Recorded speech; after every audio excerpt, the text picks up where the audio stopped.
He's the warm-up guy on Conan. Nothing in my act requires whistling. I can guarantee that. Nothing in my show. You laugh or don't laugh. Those are your choices. And you might have seen him on the show a few times with Pardo Patrol. Here for Team Coco, I'm in John Hamm's dressing room. Look at how handsome you are. He has a weekly podcast called Never Not Funny. I do see you on a regular basis. Fake interest in people. You lie. I think you're going to be able to do this very well. You are a liar. And if you're listening in Portland, you may remember Jimmy for the long-time running ads for the Lloyd Center Mall. He was Lloyd. Hey guys, it's Lloyd, and welcome to my food court. So every year he does this 12-hour podcast with lots of celebrities and just general tomfoolery. But the cool part is he raises money for Smile Train. And Smile Train goes into third world countries with doctors and other medical professionals and perform cleft surgeries on children who really need it. So basically Jimmy raises money for the Smile Train, and then Smile Train takes all that money and does good things for kids. So how could I not have Jimmy on to talk about it? Hey, this is Jimmy Pardo. James Pardo, how are you, sir? I'm good, and I managed to not only not call in early, called in 1 minute late. Oh my gosh! I know, it's a crisis, right? I just downloaded a Jimmy Pardo soundboard app. Yeah. Is that really you? Is that a thing? It is a thing that we put out through my podcast that I think 8 people are enjoying. Now 9. 9. Well, we're getting close to it, the decade. That's what we're looking for. Now, Jimmy Pardo, I don't know. I don't want to over-introduce you, but I think you're pretty damn funny on TV. You do your podcast, and you're doing this Pardcast-A-Thon, which I think is probably makes you one of the greatest humans on earth. Ah! Well, listen, you're not wrong about anything you just said.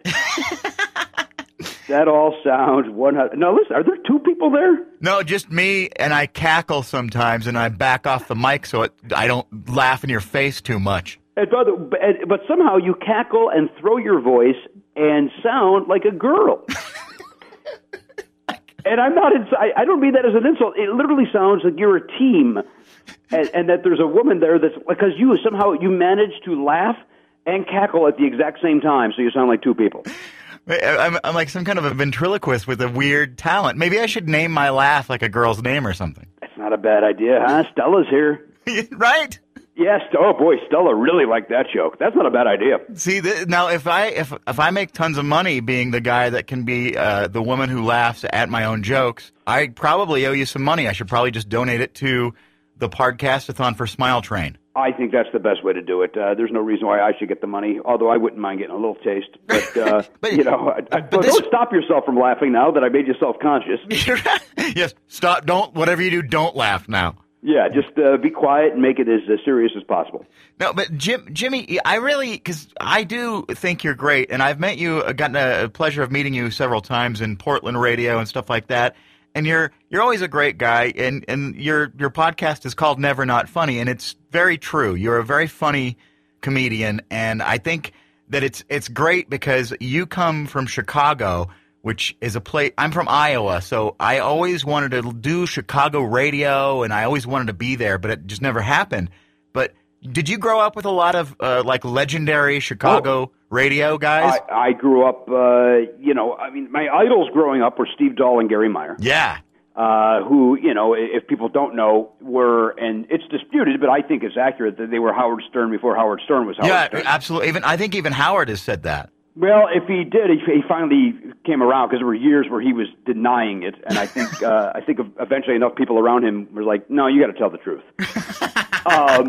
And he, so I grew up listening to those guys. Of course, a guy named Larry Lujak was huge on the radio then, and I remember it's funny. I was just talking with Steve Dahl about this when I did his show a few weeks ago about a guy named Captain Whammo. And he would be on WMET, and he was Captain Whammo with the Whammo line.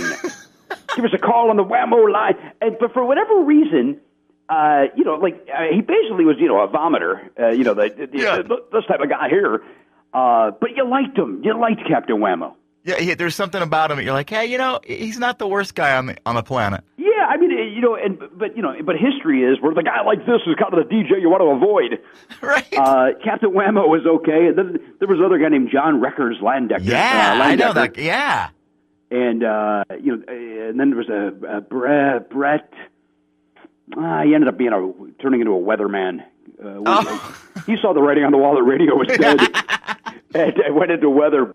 We were at Chicago Fest one year, my friend Paul and I, and we wanted to get on the air, and we got on the air, and he said, he put the microphone out of the I think it was WLS at the time. He put the microphone out and said, hey, somebody having a good time? And my friend Paul goes, Brent, you're a weenie. And we were in high school, and we laughed like we were the funniest, most clever guys in the world. Man, we got this guy. And then he went to commercial, and he goes, hey, can I talk to you guys? And we're like, yeah, he gets it. He understands. We're a couple of sharp guys.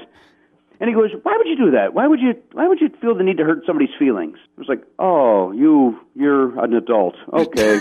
You've ruined our day at Chicago Fest. The Pardcast-A-Thon, which I think is a great thing, you essentially help kids get cleft surgery. That's correct. We raise money for Smile Train, and Smile Train goes and they perform these surgeries on, the few local children that have cleft palates, but then they also mostly go to third world countries and perform the surgeries there. And it's not even that crazy expensive, but it does take a lot because there are a lot of clefts out there that need money to be raised for them. Yeah, and that's kind of why I got on board with this organization. My dumb pea-head comedian brain was able to understand the literature when it said a surgery only costs $250 and it only takes 15 minutes. And when I read that, I was like, wow, so I can literally change a child's life for $250. And so I started, donating money myself to Smile Train, and then Never Not Funny, the podcast, we ended up doing a contest once. Pat Francis came up with an idea to have us have a contest where we bid. We do an auction. Whoever the highest bidder is gets to be a guest on Never Not Funny, and then all that money will go to Smile Train. And then when Pardcast-A-Thon came up, the idea of doing a marathon show, I said, well, why don't we do it as a telethon and raise money for Smile Train? And the great thing is, you have a lot of celebrities come on to do entertainment and do interviews and hang out. And so people want to listen to this. Not only that, it draws a lot of attention that way, too. Yeah, you get this. It streams live at Pardcast.com. You can also get to it through JimmyPardo.com. And every half hour, I've got a new guest on from TV, movies, music, and everybody that's there is donating their time for this great cause. And we've got 25 different guests coming on over the 12 hours. And it turns out the day after Thanksgiving, a little difficult to book.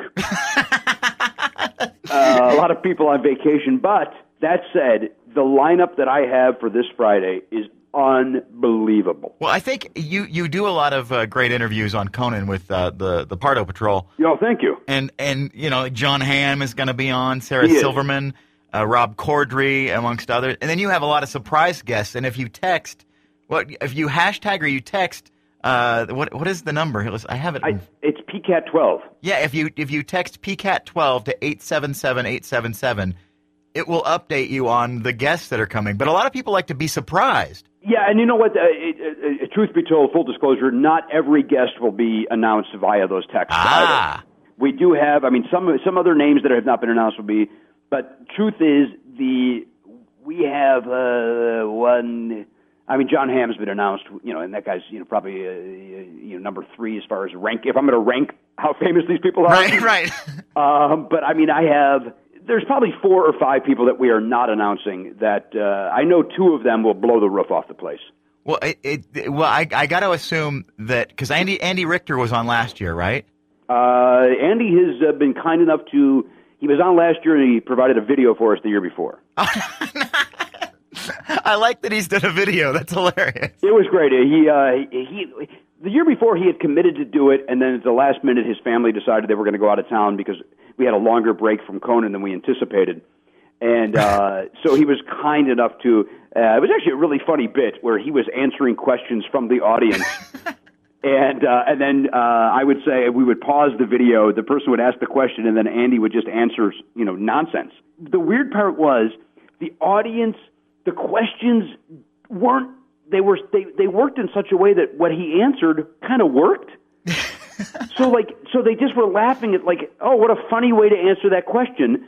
And so then when I revealed afterwards, hey, I want to really thank Andy for making that videotape and sending it in, I think it kind of disappointed people. Like, oh, that was pre-taped?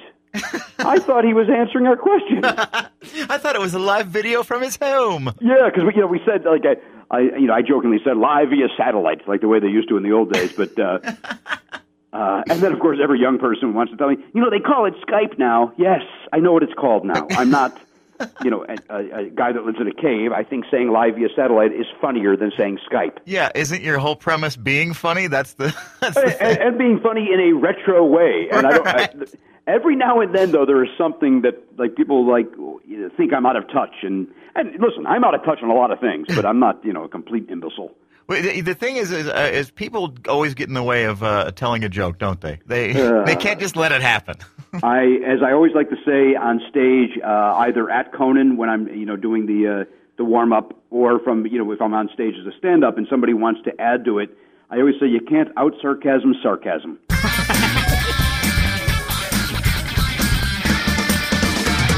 Doing the warm-up for Conan is kind of the greatest job ever, because you're not only doing that, you're doing the Pardo patrol and all that kind of stuff. You get on-cam time, so you're a known guy as a player in the team. But do you love it every night? Is it different every night, or do you kind of do the same stuff and then add to it, or how does that work? You know what? It's basically that. I've got the skeleton of things I have to hit. Talk about who's on the show, talk about the cast, Conan and Andy and the band, and then hit a couple of legal things that the studio lot makes us say, about cell phones and cameras and, believe it or not, pagers. And a firefighter comes on and comes out, and he gives the safety announcement. And other than that, I basically just say, who was first in line, who's in from out of town. I improvise with them, and then before you know it, the 18 to 20 minutes that I'm supposed to be out there is over, and we're done. But the audience, the thing I know when you go to the tapings, it's great because the audience loves Jimmy. Well, how could you not? But you're kind of like their friend. You kind of, it literally is. It's not only you're warming them up for Conan, you warm their hearts to you. Well, listen, again, you're very kind. My job is to get them ready for Conan, and it's a great job. It's not doing warm up for a sitcom or a syndicated talk show. 9.9 out of 10 people that are there to see Conan. They like the show. Every now and then you get the tourist that hey, we're on vacation. Let's hit these 6 shows. And every now and then you'll get those people, but they still also want to have a good time. But for the most part, everybody there is really jazzed. And I do try to mix it up as much as possible because we do have some repeat people who just love the show and like to come. Do you sometimes, because you're a guy from Chicago, very you have roots in reality, I feel. Do you sometimes just pinch yourself and go, this is my life? And if I've told you this before, I apologize. When I interviewed Tom Hanks backstage, and when I interviewed Martin Short backstage, and then when I got to sing with Daryl Hall backstage, it was like, are you kidding me? Or like even last week, and I know that I'm supposed to act like I'm their peer. I'm also not there. I'm not Tom Hanks' peer, but I'm also, I'm in show business and we're doing a job. They're promoting something. I'm interviewing them. Or last week when I was a guest on Conan and I was on, I walk out and sit right down. I don't have to do a set of stand-up. Right. Like every now and then I know, like, yes, that's what you did. You've worked your ass off to get this far. But part of me is still that little kid inside that's like, this is amazing. I wonder if people that I grew up with are watching this and going, holy crap, Pardo's on TV. Yeah, because, back in the day, I know you're a Johnny Carson fan. It's like Johnny Carson would call you out after you did your set as a comedian, and that was the big nod of success. Like, and it was back in the day where if Johnny did that to an unknown comic, the next day that guy would have probably 50 phone calls. And, development deals at every network. Those days, sadly, are gone. Yeah. But, like Ray Combs, who has since passed away, ended up hosting Family Feud for years. And he was Johnny's warm-up guy. Johnny then put him on the air. He got a standing ovation. Johnny called him over. And the next day, Ray Combs, was set for life financially. Wow. Yeah. And that's happened to you, I'm sure, with Conan. He has. I'm very lucky in that, and again, I say lucky. I'm not going to deny that talent has something to do with it, but Conan and I hit it off from the second we